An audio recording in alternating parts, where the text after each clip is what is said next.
La cámara se desliza lentamente sobre una mesa de acero inoxidable en una sala sin ventanas, en algún lugar bajo la ciudad de Tel Aviv.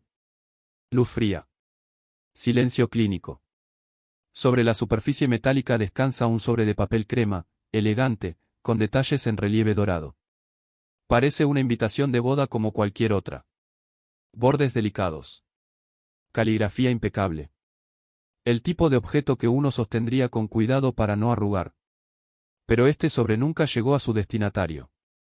Fue interceptado 3 días antes en una oficina postal de Amán, Jordania, por un agente de inteligencia israelí infiltrado en el servicio de correos.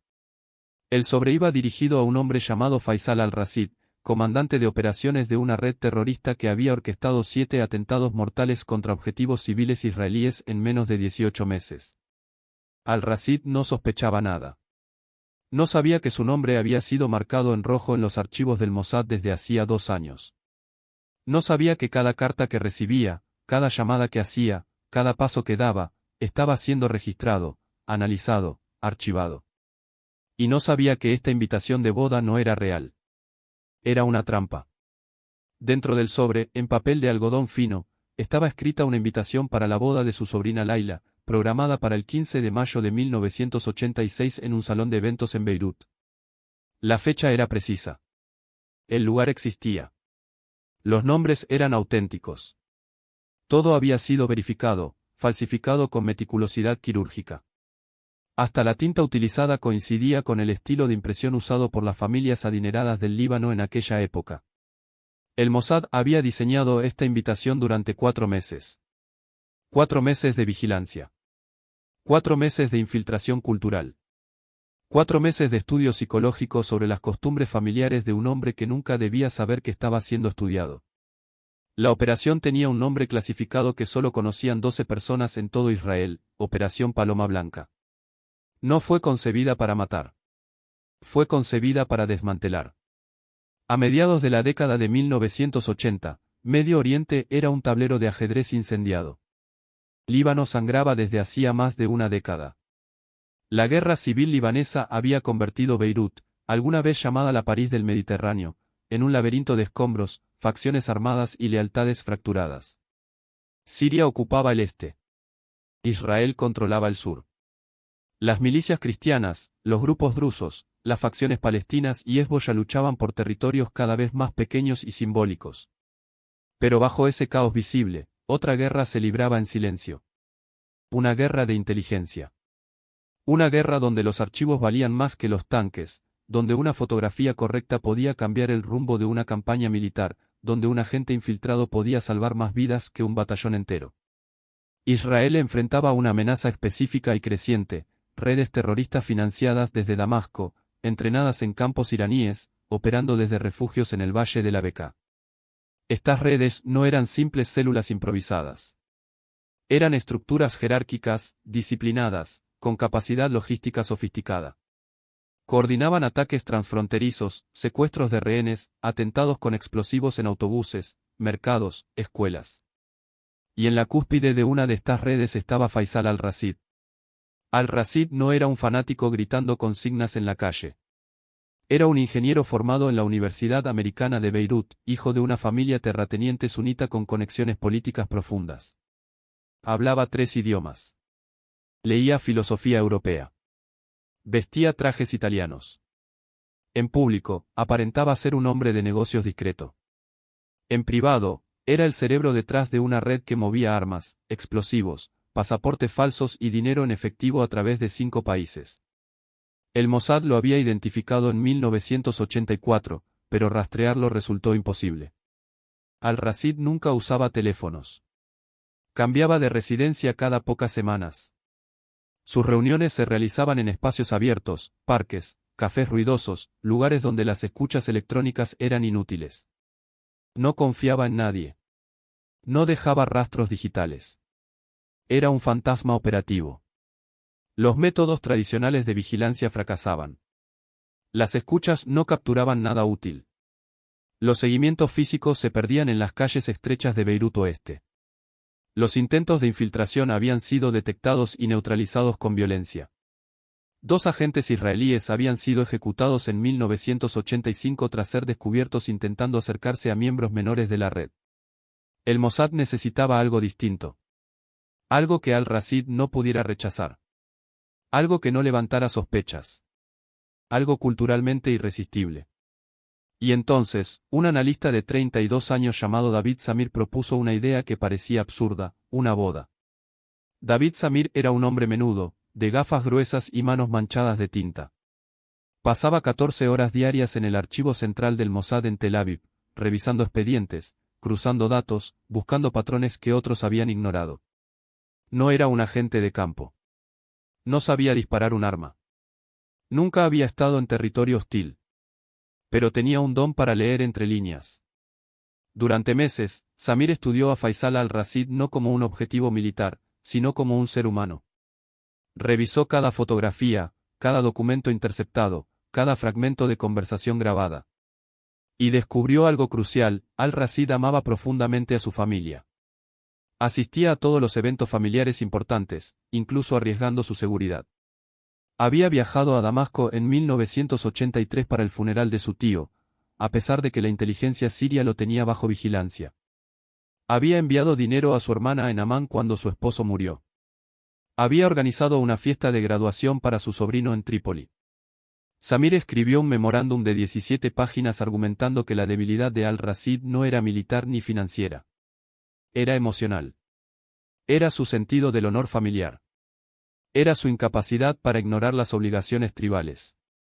El memorándum llegó al escritorio del jefe de operaciones especiales, un hombre llamado Obi Seser, veterano de la guerra de Yom Kippur, con cicatrices en el cuello y una reputación de aprobar solo misiones con probabilidades de éxito superiores al 70%. Seser leyó el documento 2 veces. Luego convocó a Samir a una reunión clasificada. La conversación duró 6 horas. Al final, Seser aprobó la operación, pero impuso condiciones estrictas.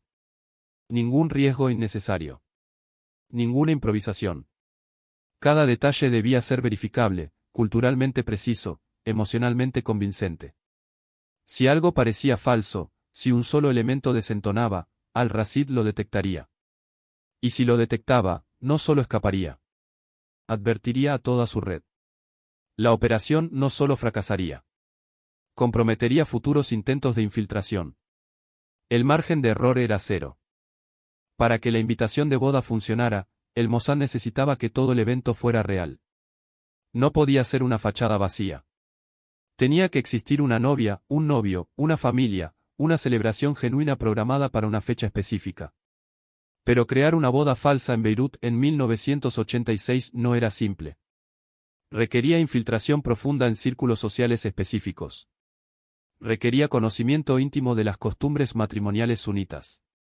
Requería sobornos, falsificaciones, complicidad involuntaria de decenas de personas que nunca sabrían que estaban participando en una operación de inteligencia. El primer paso fue identificar un entorno social donde al-Rashid tuviera conexiones familiares reales. Los analistas del Mossad descubrieron que su sobrina, Layla al-Rashid, de 23 años, estaba comprometida con un joven abogado de una familia moderadamente influyente en Beirut. La boda estaba realmente programada, aunque para junio, no para mayo. El Mossad decidió adelantar la fecha ficticia un mes. Layla no estaba involucrada en actividades terroristas. Era una estudiante de literatura francesa en la Universidad Libanesa. Vivía con su madre viuda en un apartamento en Amra. No tenía conexión operativa con su tío. Pero eso no importaba. Lo que importaba era que Faisal la quería. La había ayudado a pagar sus estudios. Había asistido a su fiesta de compromiso 6 meses atrás. Rechazar su invitación de boda sería impensable. El siguiente paso fue crear el documento mismo. Un equipo de falsificadores trabajó durante semanas reproduciendo el estilo exacto de las invitaciones de boda libanesas de clase alta. Papel importado de Italia. Tinta dorada. Caligrafía árabe clásica escrita a mano por un calígrafo druso contratado en Haifa que creía estar trabajando para una familia cristiana libanesa exiliada. Hasta el sobre fue envejecido artificialmente para que pareciera haber pasado días en tránsito postal. Pero el detalle más importante no estaba en la invitación. Estaba en la logística invisible que la rodeaba. El Mossad necesitaba que al-Rashid confirmara asistencia. Necesitaba saber cuándo y cómo se movería. Necesitaba rastrear su ruta, identificar su escolta, mapear su vehículo. Y para eso, necesitaban que alguien llamara a Layla preguntando si su tío había recibido la invitación. Pero no podían hacer esa llamada desde Tel Aviv. Tenían que hacerla desde Beirut. Y para eso, necesitaban a alguien adentro. Su nombre era Samir Khoury. 38 años. Cristiano maronita. Propietario de una pequeña imprenta en Beirut Este, en el barrio de Asrafie. Viudo desde 1982, cuando su esposa murió en un bombardeo israelí que destruyó un edificio residencial cerca del aeropuerto. Tenía una hija de 11 años llamada Nadia. El Mossad lo había identificado 3 años atrás como un colaborador potencial. No porque fuera pro-israelí. No lo era. De hecho, culpaba a Israel por la muerte de su esposa. Pero también culpaba a los sirios, a los palestinos, a las milicias cristianas, a todos los actores que habían convertido su país en un cementerio. Samir Khoury era un hombre roto que solo quería sobrevivir. Y el Mossad sabía cómo usar eso. El primer contacto ocurrió en Larnaca, Chipre, donde Khoury viajaba ocasionalmente para comprar papel de impresión. Un hombre se sentó junto a él en un café frente al puerto. No se presentó. Simplemente dejó un sobre en la mesa y se fue. Dentro había una fotografía de Nadia saliendo de su escuela. Nada más. Ninguna amenaza escrita. Ninguna instrucción. Solo la fotografía. Khoury entendió el mensaje. 2 semanas después, recibió una llamada en su imprenta. Una voz en árabe, acento iraquí, le ofreció un trabajo: imprimir 200 invitaciones de boda para una familia adinerada. El pago sería en dólares estadounidenses, por adelantado. El trabajo debía completarse en silencio. Sin preguntas. Khoury aceptó. No porque quisiera ayudar al Mossad, sino porque no tenía opción. Durante las siguientes semanas, Khoury fue moldeado, manipulado, entrenado sin darse cuenta. Recibía instrucciones simples. Llamadas breves. Nunca veía a sus manipuladores. Nunca conocía sus nombres reales. Solo sabía que si cooperaba, su hija estaría a salvo. Si no, las consecuencias serían devastadoras. El Mossad no le pidió que espiara. No le pidió que robara documentos. No le pidió que traicionara a nadie directamente. Solo le pidió que hiciera su trabajo. Que imprimiera invitaciones. Que hiciera algunas llamadas de seguimiento rutinarias a los invitados, preguntando si habían recibido sus sobres. Que anotara a quienes confirmaban asistencia. Tareas inofensivas. Tareas que cualquier organizador de eventos haría.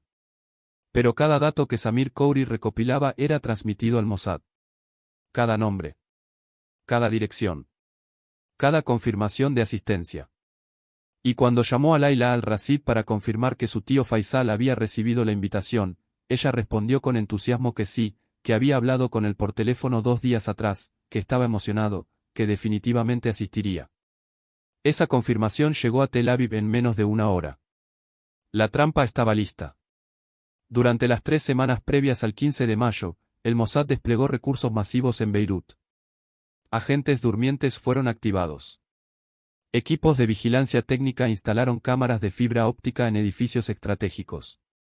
Drones de reconocimiento de baja altitud sobrevolaron el área del salón de eventos durante las noches, mapeando rutas de acceso, identificando puntos de control militares, calculando tiempos de respuesta de las fuerzas de seguridad libanesas. Pero el Mossad no planeaba atacar el evento. No planeaba secuestrar a al-Rashid. No planeaba asesinarlo. El objetivo era más sutil y mucho más devastador. El objetivo era mapear toda su red. Al-Rashid nunca viajaba solo. Siempre se movía con un séquito de al menos 4 hombres armados, todos miembros operativos de su célula. Identificar a esos hombres, fotografiarlos, rastrear sus movimientos, descubrir sus identidades reales, era el verdadero premio. Además, una boda era un evento donde las personas bajaban la guardia. Hablaban libremente. Sacaban fotografías. Intercambiaban números de teléfono. Presentaban a sus familias. Revelaban conexiones que de otra manera permanecerían ocultas. El Mossad instaló micrófonos direccionales en 3 edificios alrededor del salón de eventos. Sobornó a un mesero para que colocara grabadoras miniaturizadas bajo las mesas principales. Reclutó a un fotógrafo profesional que trabajaría el evento sin saber que su cámara de respaldo había sido modificada para transmitir imágenes en tiempo real a una unidad de inteligencia estacionada a 2 kilómetros de distancia. Cada detalle fue coreografiado. Cada riesgo fue calculado. Y el 15 de mayo llegó. El sol de la tarde cae sobre Beirut con esa luz dorada mediterránea que hace que todo parezca suspendido en el tiempo. El salón de eventos está decorado con flores blancas, telas de seda, candelabros de cristal. Es un matrimonio sunita tradicional, respetable, sin ostentaciones excesivas pero con suficiente elegancia para reflejar el estatus de ambas familias. Laila luce radiante con su vestido blanco. Su madre llora de felicidad. El novio, nervioso pero sonriente, saluda a los invitados. Nadie sospecha nada. Nadie sabe que en 3 edificios circundantes, agentes israelíes están fotografiando cada rostro que cruza la entrada. Faisal al-Rashid llega a las 6:47 de la tarde. Llega en un Mercedes negro, matrícula libanesa, acompañado por 4 hombres. 2 adelante, 2 atrás. Todos visten trajes oscuros. Todos llevan armas ocultas bajo las chaquetas. Escanean el entorno con miradas entrenadas. Evalúan ventanas, salidas, ángulos de tiro. Pero no ven las cámaras de fibra óptica. No detectan los micrófonos parabólicos. No saben que están siendo diseccionados digitalmente en tiempo real. Al-Rashid abraza a su sobrina. Le entrega un sobre con dinero, tradición habitual. Saluda al novio con cortesía formal. Se sienta en una mesa lateral, nunca en el centro, siempre cerca de una salida. Sus guardias se distribuyen estratégicamente. 1 en la puerta. 1 cerca del baño. 2 en las esquinas opuestas del salón. Durante las siguientes 3 horas, el Mossad captura todo. Captura conversaciones sobre envíos de armas. Captura nombres de contactos en Damasco. Captura referencias a una operación planeada para julio. Captura números de teléfono intercambiados entre miembros de la red. Captura rostros, voces, matrículas de vehículos. Todo es registrado. Todo es analizado. Todo es archivado.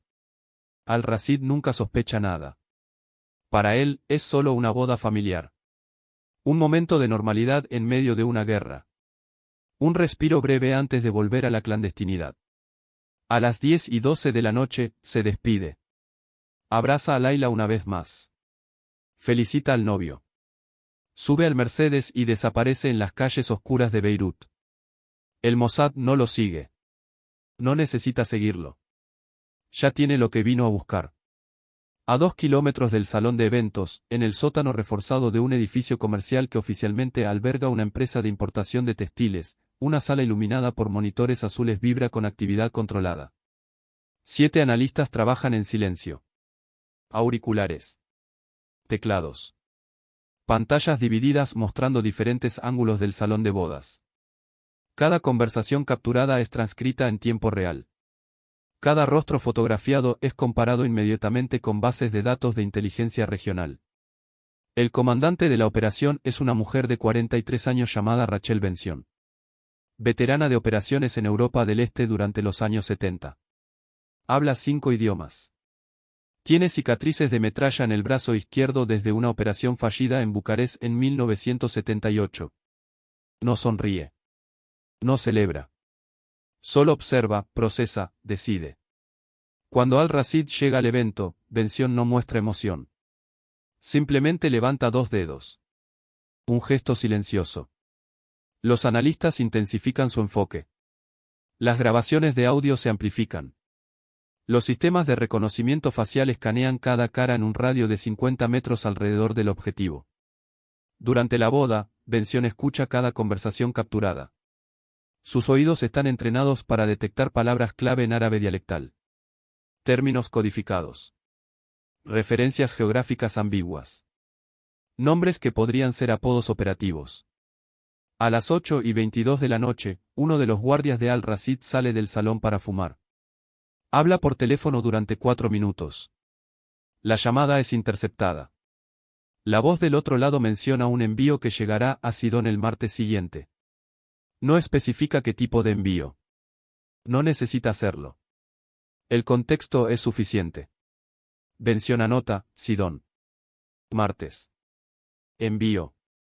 3 palabras que se convertirán en una orden de vigilancia portuaria. 3 palabras que eventualmente llevarán al decomiso de 200 kilos de explosivo plástico. A las 9:05, Al-Rashid conversa con un hombre mayor de barba gris que no había sido previamente identificado. La conversación es breve. Casual en apariencia. Pero el hombre mayor menciona un nombre, Abu Khalil. Y menciona a Damasco. El sistema de reconocimiento facial captura su rostro. 50 segundos después, hay una coincidencia. El hombre es Mahmoud Saleh, exoficial de inteligencia siria, retirado oficialmente en 1983, operando ahora como intermediario financiero para grupos armados en Líbano. Esta conexión no estaba en los archivos previos. Es un descubrimiento nuevo. Bención sonríe por primera vez en la noche. Una sonrisa breve, fría, de satisfacción profesional. La operación está funcionando mejor de lo esperado. Los datos recopilados durante la boda fueron procesados durante 72 horas continuas en las instalaciones del Mossad en Tel Aviv. Analistas de señales, expertos en reconocimiento facial, lingüistas especializados en dialectos árabes, todos trabajaron sin descanso. Identificaron a 14 miembros activos de la red de Al-Rashid. Descubrieron la ubicación de 3 depósitos de armas. Rastrearon conexiones financieras con un banco en Chipre. Interceptaron referencias a un ataque planeado contra un autobús en Haifa. Pero el Mossad no actuó de inmediato. Actuar de inmediato habría revelado que la boda fue una operación de inteligencia. Habría quemado fuentes. Habría alertado a Al-Rashid. Habría destruido años de trabajo infiltrativo. En lugar de eso, el Mossad esperó.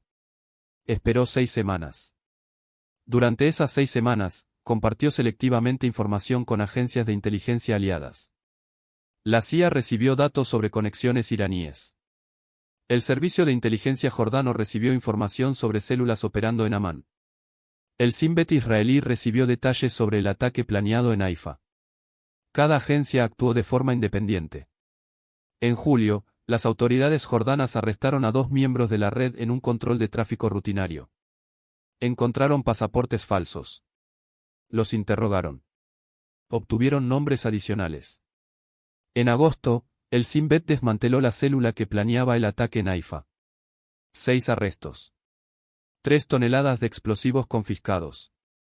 En septiembre, un depósito de armas en el Valle de la Bekaa fue destruido en un bombardeo aéreo israelí presentado como represalia por un ataque con cohetes desde el sur del Líbano. Ninguna de estas acciones fue conectada públicamente con la boda. Ninguna agencia reveló cómo obtuvo su información. Pero la red de Al-Rashid comenzó a desmoronarse. Sus contactos fueron arrestados. Sus rutas de suministro fueron cortadas. Sus finanzas fueron congeladas. Sus comunicaciones fueron interceptadas. Y en octubre, Faisal al-Rashid fue asesinado en un ataque con explosivos en Trípoli. Oficialmente, fue un ajuste de cuentas entre facciones rivales. Oficialmente, no tuvo conexión con Israel. Pero en los archivos clasificados del Mossad, la operación fue catalogada como exitosa. Operación Paloma Blanca. Una invitación de boda que destruyó una red terrorista sin disparar un solo tiro durante el evento. Pero toda operación de inteligencia genera ondas que se expanden más allá de sus objetivos inmediatos. Ondas que los planificadores no siempre pueden predecir o controlar. 3 semanas después de la muerte de Al-Rashid, Mahmoud Saleh, el intermediario financiero identificado durante la boda, desapareció de Damasco. Su familia reportó su ausencia a las autoridades sirias. Su cuerpo fue encontrado 6 meses después en un basurero en las afueras de la ciudad. Torturado. Ejecutado con un disparo en la nuca.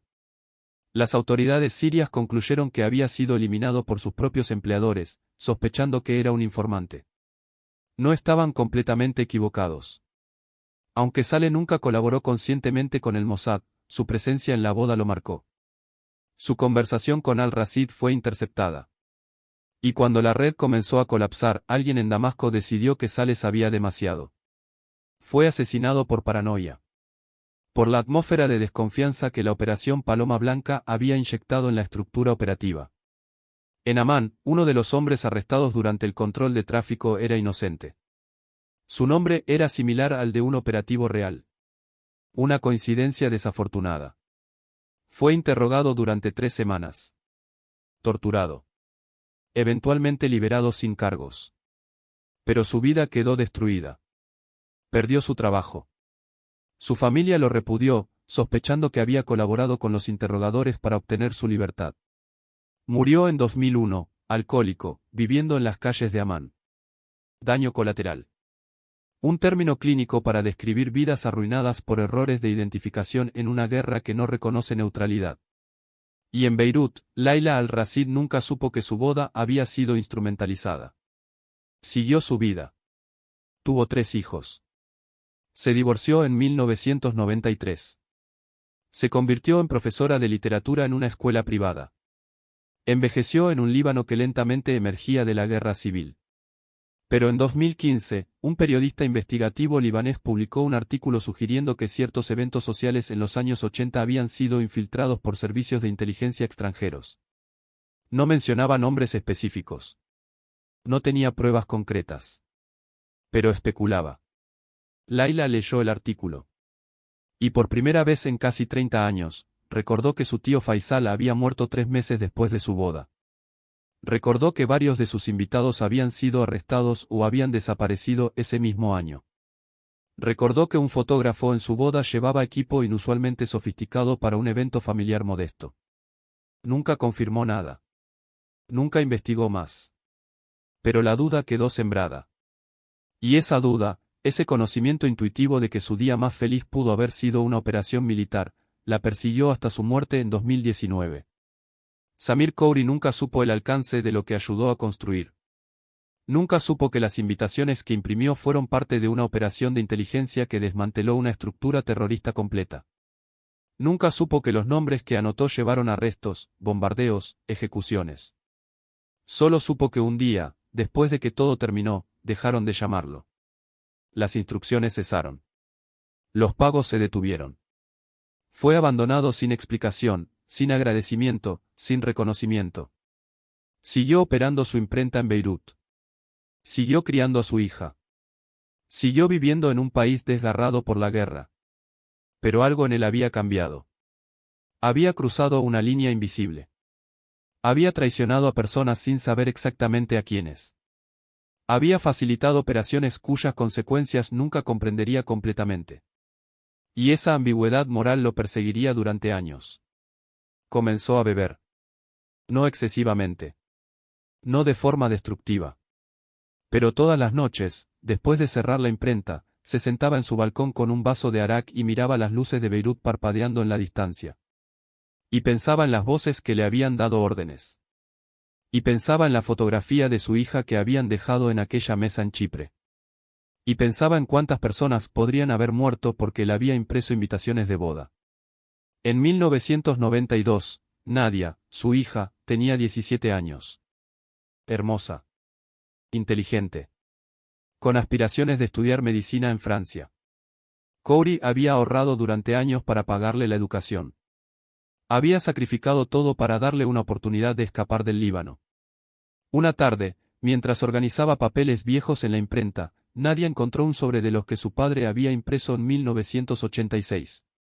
Uno que había quedado como muestra. Bordes dorados. Caligrafía elegante. Le preguntó sobre él. Khoury tomó el sobre de sus manos. Lo miró durante largos segundos. Luego lo quemó. No dijo nada.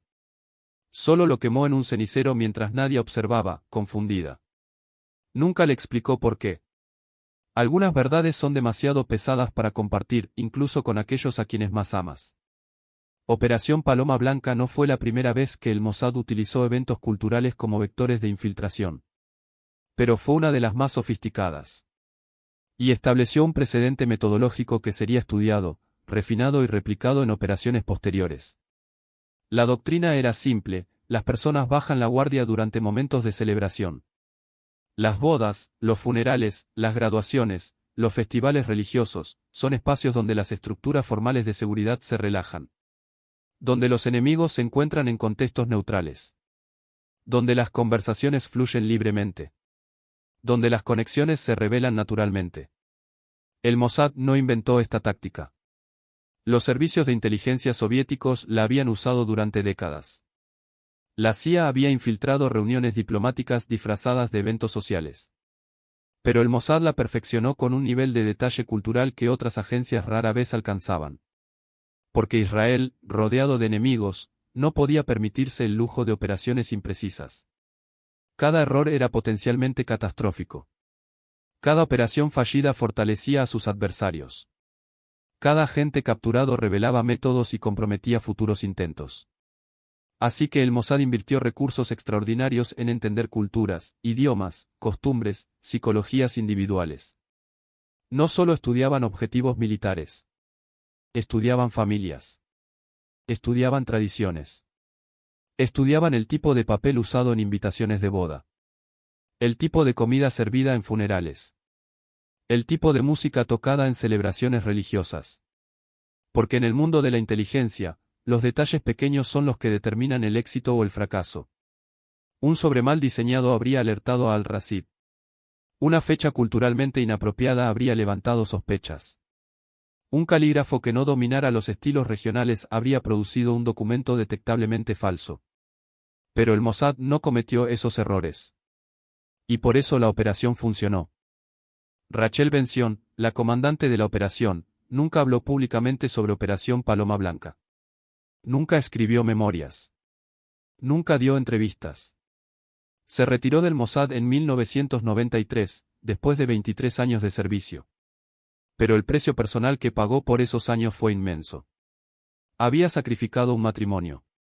Su esposo, un profesor de historia en la Universidad Hebrea de Jerusalén, había pedido el divorcio en 1988, agotado por sus ausencias prolongadas, sus silencios impenetrables, su incapacidad para compartir nada sobre su vida profesional.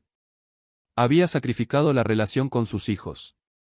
2 hijos que crecieron sin realmente conocerla. Que la veían como una extraña que aparecía ocasionalmente en casa, agotada, distante, emocionalmente inaccesible. Había sacrificado su propia estabilidad mental. Durante años después de su retiro, sufrió insomnio. Pesadillas recurrentes. Ansiedad paralizante en espacios públicos. Terapia psicológica que ayudaba solo parcialmente. Porque llevar la responsabilidad de operaciones como Paloma Blanca significa vivir con el conocimiento de que tus decisiones determinaron quién vivió y quién murió. Significa saber que cada dato que capturaste, cada orden que diste, cada análisis que completaste, tuvo consecuencias humanas reales. Y aunque Rachel Benzion creía profundamente en la necesidad de su trabajo, aunque estaba convencida de que protegió vidas israelíes, aunque no tenía dudas morales sobre la legitimidad de combatir redes terroristas, eso no eliminaba el peso. El peso de saber que Mahmoud Saleh fue torturado y ejecutado porque apareció en fotografías que ella ordenó capturar. El peso de saber que hombres inocentes fueron arrestados por coincidencias de nombres que su equipo no verificó con suficiente cuidado. El peso de saber que Layla al-Rashid pasó décadas sin saber que su boda había sido un campo de batalla invisible. En 2008, Rachel Benzion murió de cáncer de pulmón en un hospital de Haifa. Tenía 65 años. Su funeral fue discreto. Asistieron menos de 20 personas. Algunos excompañeros del Mossad.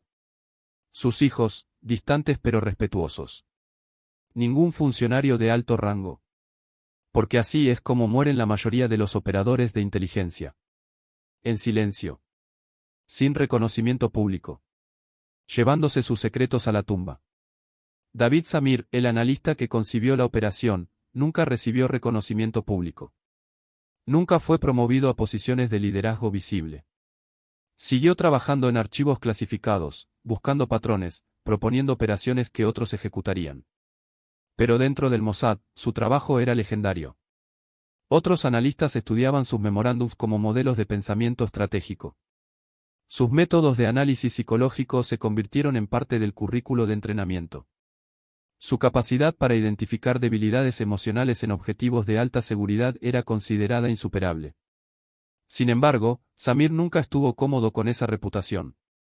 Porque él entendía algo que muchos operadores de campo no comprendían completamente, que cada operación exitosa requería la manipulación sistemática de emociones humanas. Que su trabajo consistía esencialmente en identificar que amaba a la gente, que temía, que valoraba, y luego usar esos sentimientos como armas. Había propuesto usar el amor de al-Rashid por su familia como punto de acceso. Había recomendado chantajear a Samir Khoury a través de amenazas implícitas contra su hija. Había diseñado una trampa que explotaba tradiciones culturales sagradas. Y aunque todo eso era estratégicamente brillante, moralmente era ambiguo. Samir era un hombre religioso. Observaba el Sabbat. Estudiaba el Talmud. Creía en conceptos como la rectitud, la justicia, la santidad de la vida humana. Pero también creía que Israel enfrentaba amenazas existenciales que requerían medidas extraordinarias. Y vivir con esa contradicción, con esa tensión entre valores personales y necesidades operativas, lo desgastó lentamente. En 1997, sufrió un colapso nervioso. Fue hospitalizado durante 3 semanas. Diagnosticado con depresión severa y trastorno de ansiedad. Medicado. Dado de baja médica temporal.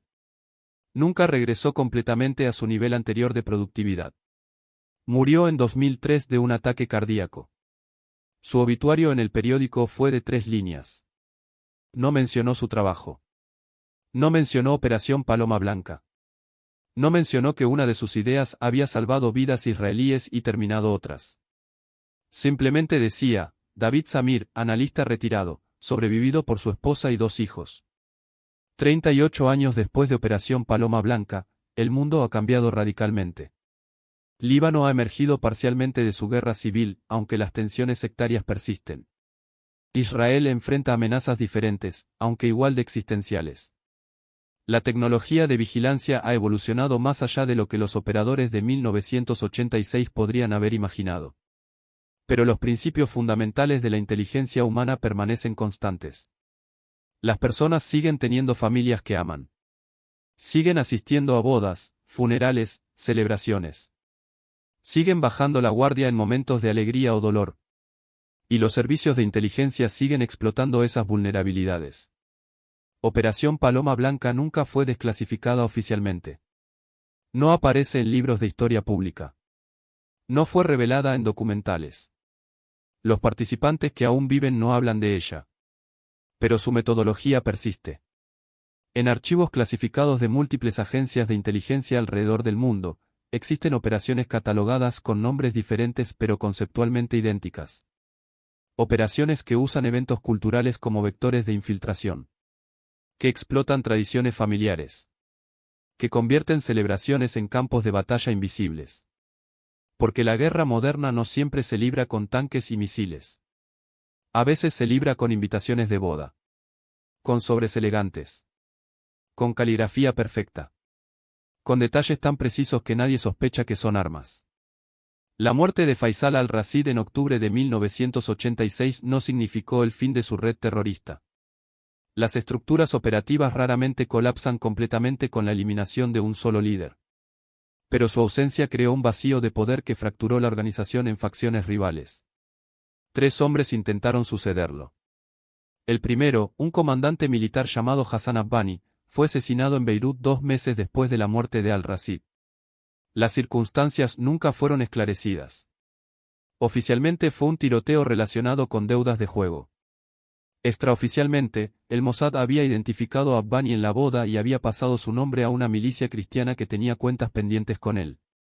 El segundo aspirante al liderazgo fue un financiero llamado Walid Hamza.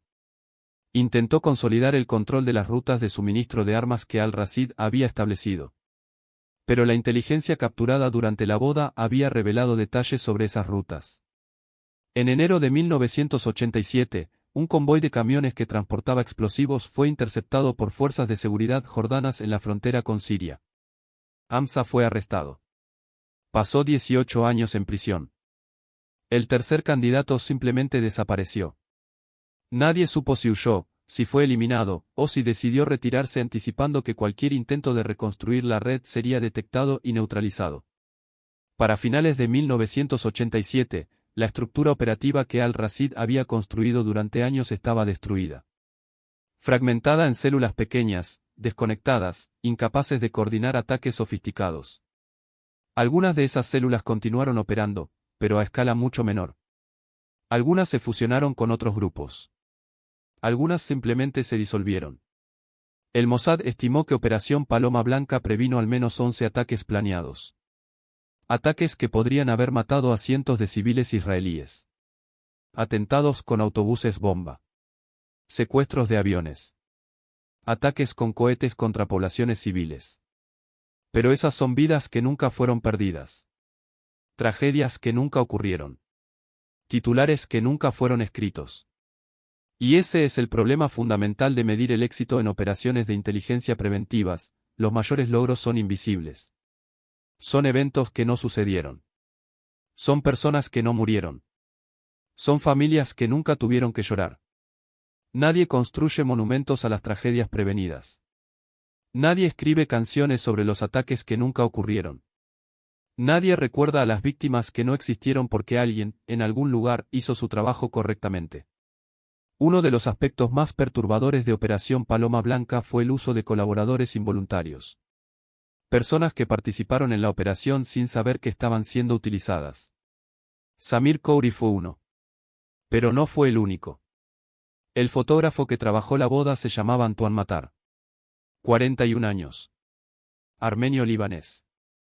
Propietario de un estudio fotográfico en Beirut que había sobrevivido a 15 años de guerra civil fotografiando bodas, bautizos, primeras comuniones. Era un profesional respetado. Sus composiciones eran elegantes. Sus precios eran razonables. Su discreción era absoluta.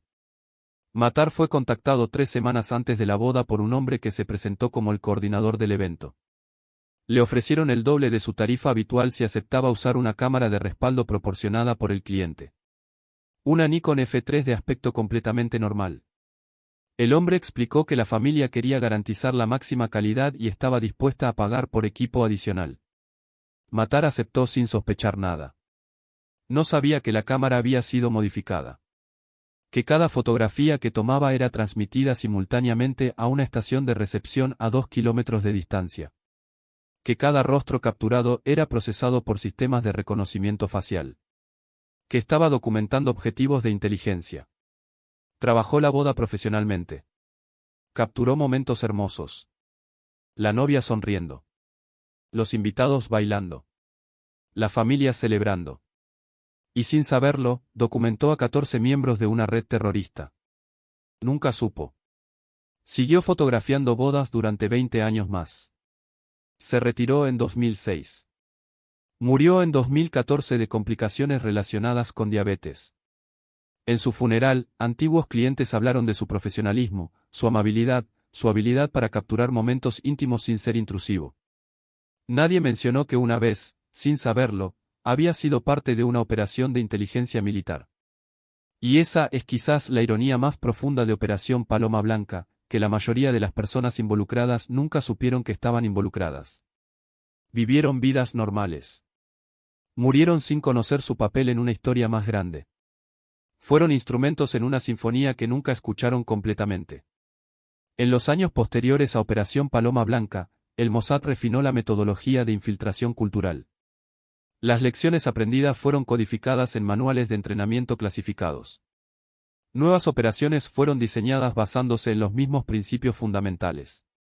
En 1991, una operación similar fue ejecutada en Europa del Este, infiltrando el funeral de un líder de una organización criminal que traficaba armas a grupos terroristas. La operación identificó a 17 contactos clave y reveló rutas de contrabando previamente desconocidas. En 1998, agentes israelíes infiltraron una conferencia académica en Túnez que servía como fachada para reuniones entre financiadores de organizaciones terroristas. La operación mapeó redes financieras que conectaban donantes en el Golfo con células operativas en Palestina. En 2004, una graduación universitaria en Damasco fue utilizada como plataforma de vigilancia para identificar a los hijos de oficiales de inteligencia sirios. Información que sería utilizada años después para operaciones de reclutamiento. La doctrina se expandió más allá del Mossad. Servicios de inteligencia occidentales adoptaron variaciones de la metodología. La CIA la usó en Afganistán. El MI6 británico la aplicó en operaciones contra células yihadistas en Londres.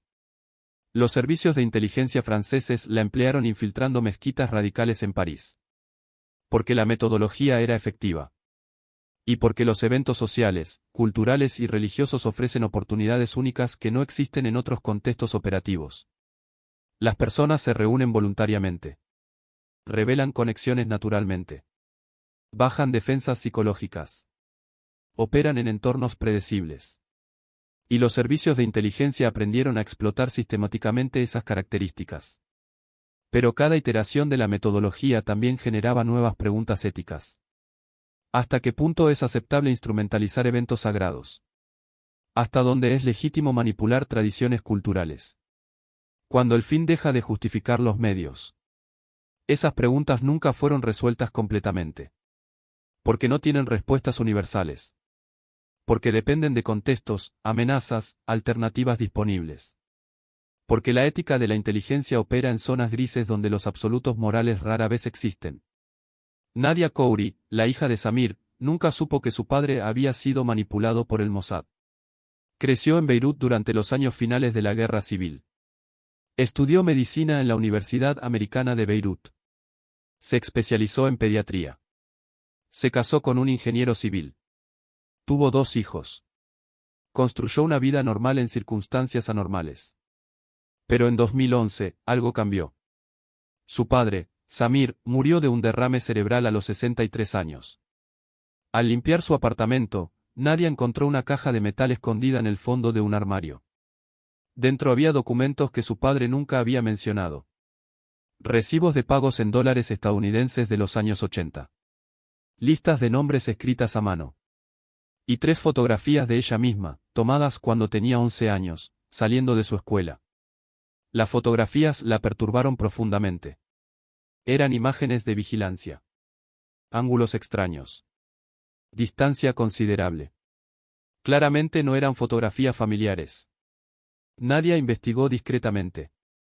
Habló con antiguos vecinos. Con colegas de su padre. Con personas que habían conocido a Samir en los años 80. Gradualmente, construyó una imagen fragmentaria de un hombre que había estado bajo presión. Que había hecho trabajos extraños. Que había cambiado después de 1986.